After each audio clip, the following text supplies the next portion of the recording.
Olá, mais um vídeo aqui para o canal e hoje nós vamos falar sobre o conformismo com a derrota. E passando esse período aí de Copa do Mundo, muitas lições nós vamos tirar, principalmente no que se refere à seleção brasileira. Para quem é mais das antigas e viu muitas conquistas da seleção brasileira e também muitas derrotas, mas uma coisa que marcou muitas gerações foi a dor da derrota. Foi não se conformar em perder. E no esporte, a pior coisa que existe é a derrota. Porque há toda uma preparação, treinamentos, renúncias para chegar no momento da competição e você sair derrotado. Mas faz parte do esporte. Nós nos acostumamos com isso, os atletas estão acostumados com isso, mas jamais conformados com essa derrota. A derrota precisa ser uma grande lição que nós devemos tirar no esporte e na vida para melhorar, para desenvolver, para achar meios de, em uma outra oportunidade, conseguir um resultado melhor, conseguir a vitória. E se não for assim, deixa de ser esporte competitivo. Deixa de valer a pena. Passa a não ter mais sentido a prática, o desafio, estar ali representando um clube, representando um país. E o que nós vimos nessa seleção brasileira foi justamente isso. A falta de desejo pela vitória. E o que é pior, nem aí quando perderam. Nem aí quando tiveram que justificar aquela derrota para a Noruega. Tanto é que apenas um jogador, o Danilo, voltou para o Brasil. Talvez porque ele jogue no Flamengo e tem ali família, mas os demais jogadores, que certamente também têm suas famílias no Brasil, inclusive o treinador que poderia ter desembarcado no Brasil para justificar, para continuar ali um trabalho de reestruturação da seleção brasileira, tentar pensar junto com outros dirigentes da CBF o que fazer a partir de agora. Não. Simplesmente cada um vai para os seus lares e continua a vida normalmente. Como se a derrota não trouxesse nenhuma lição. E precisamos repensar. Repensar se essa geração ela fica realmente comovida quando perde, para que nós não sejamos enganados daqui para frente. E eu estava pensando nesse vídeo desde ontem e abro aqui o meu computador, vejo aqui as notícias e me deparo com o que o ex-jogador Jorginho da seleção brasileira, lateral direito, um dos grandes laterais direitos que nós já tivemos. E o Jorginho diz assim, uma reportagem do Globo.com: tivemos muitos jogadores focados, que choraram, mas ainda sinto falta deles sentirem a dor da derrota. Quem somos nós para julgar? Para dizer que eles sentiram ou não essa derrota? A gente não tem a certeza. Mas as atitudes, elas confirmam isso aqui que o Jorginho está dizendo. O fato de terminar o jogo e eles chorarem não significa muita coisa, porque a dor da derrota é diferente. É você buscar ali, a partir daquilo, reflexões importantes do porquê que a derrota aconteceu, como foi a preparação, o que faltou. Parece que nada aconteceu. É isso. A sensação que nós temos é que nada aconteceu. É que essa geração, ela se habituou com a derrota e está tudo bem. E quando nós falamos de geração, eu não estou falando só da seleção brasileira, é uma geração como um todo. Onde participar, aquilo que a gente falava antigamente, né, o importante é participar, virou mais importante do que competir de fato.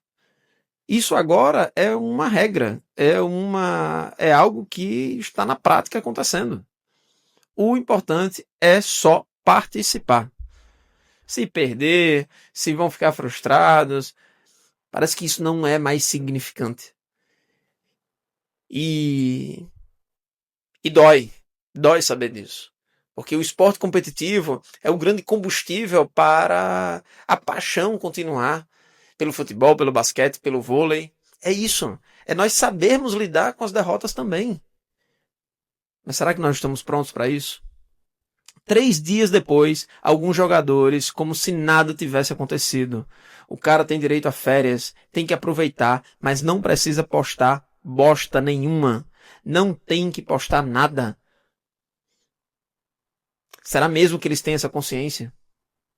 Porque o que vale são os patrocinadores, são as bets, são os likes, os compartilhamentos, as marcas. Nós, torcedores, meros coadjuvantes, e muitas vezes a sensação que nós somos palhaços em meio a tudo isso. Um grande circo montado, um grande teatro, que a gente vibra, que a gente torce, que a gente acredita, mas por trás das cortinas não tem encanto. Porque está todo mundo injuriado, todo mundo chateado, está todo mundo puto com o que aconteceu.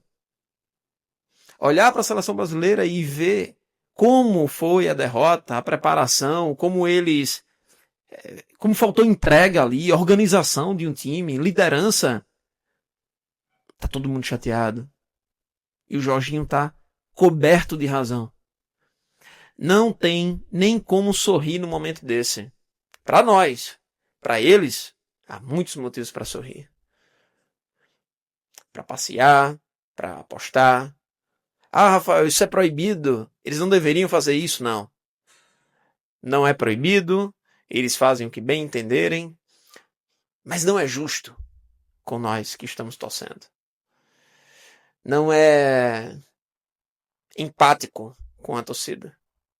Por isso que não há essa conexão. E depois eles cobram que a gente precisa estar apoiando a seleção brasileira. As coisas não acontecem assim. É importante que se tenha reciprocidade em toda a relação, inclusive na relação torcedor-clube, torcedor-seleção brasileira. Porque uma hora cansa. E aí, a gente quando começa a admirar outras seleções, talvez até torcer por outras seleções, é porque a nossa está deixando a desejar. A gente consegue ver mais entrega, mais disciplina, mais respeito ao torcedor em outras seleções do que na nossa.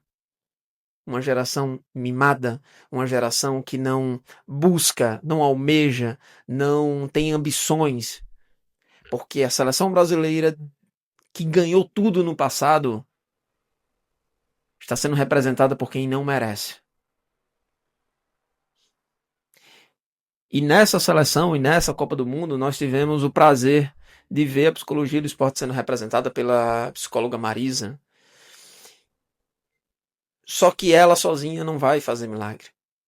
É importante que você tenha um departamento de psicologia para que consiga mudar a mentalidade ou ajudar a mudar a mentalidade desses jogadores. Um treinador que consiga estabelecer uma mentalidade vencedora dos jogadores, que consiga também blindar comportamentos inadequados, que consiga trazer de volta o desejo de estar ali. Vamos continuar. Parece que não dói. Isso revolta a minha geração. Revolta bastante gente. Eu sou da geração do Jorginho. E muita gente é da geração do Jorginho. Talvez você não, que está me assistindo nesse momento, não entende o que eu estou querendo dizer. Mas não tem problema. A revolta, mesmo assim, acontece. E se nós não tivermos essa revolta, nada vai mudar. É importante que se tenha um desejo de mudança. Essa revolta gere um incômodo, uma insatisfação para que as coisas comecem a fluir de uma forma diferente. Mas talvez a gente esteja dando murro em ponta de faca. Porque a preocupação, futebol, resultado, título, infelizmente, é bem possível que seja a que menos preocupa nesse momento. Mas sim, os patrocinadores, os contratos, o egoísmo, a vaidade, Talvez isso seja mais relevante hoje em dia do que propriamente o futebol. Deixa eu ver se o Jorginho disse mais alguma coisa aqui. Espero de coração que apareçam grandes laterais. Nós não temos grandes laterais há muito tempo. Desde Cafu e Roberto Carlos e o Marcelo. Nós não temos. O Douglas Santos fez uma excelente Copa do Mundo. Mas ainda assim, talvez a gente não vislumbre Douglas Santos com 36 anos disputando uma Copa do Mundo. Então precisamos dessa renovação. O Danilo, muita experiência, mas ainda assim, se comparar a jogadores do passado, Danilo não entrava nem nessa seleção. Portanto, temos uma mudança eminente para acontecer. Se ela vai acontecer, nós não sabemos.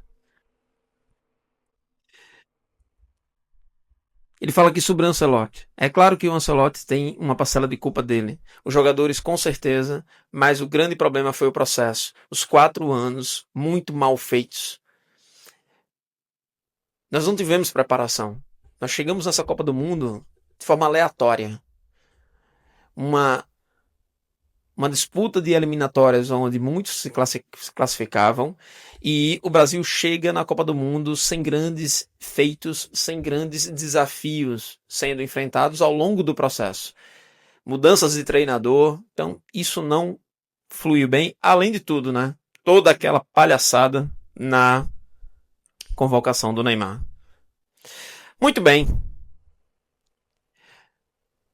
Precisamos entender que é uma geração diferente. Eu, que já estou nos meus 40 anos e vi a seleção brasileira deitar e rolar com grandes seleções, a gente tinha brincando 3, 4 times fortíssimos. Hoje, a gente não tem nenhum direito. Se nós não refletirmos sobre isso, Copas e Copas vão passar e talvez a gente nunca mais tenha uma seleção vitoriosa. Até o próximo vídeo e acompanha, dá o teu like, compartilha com os amigos, deixa teu comentário, quero saber a tua opinião. Forte abraço, valeu!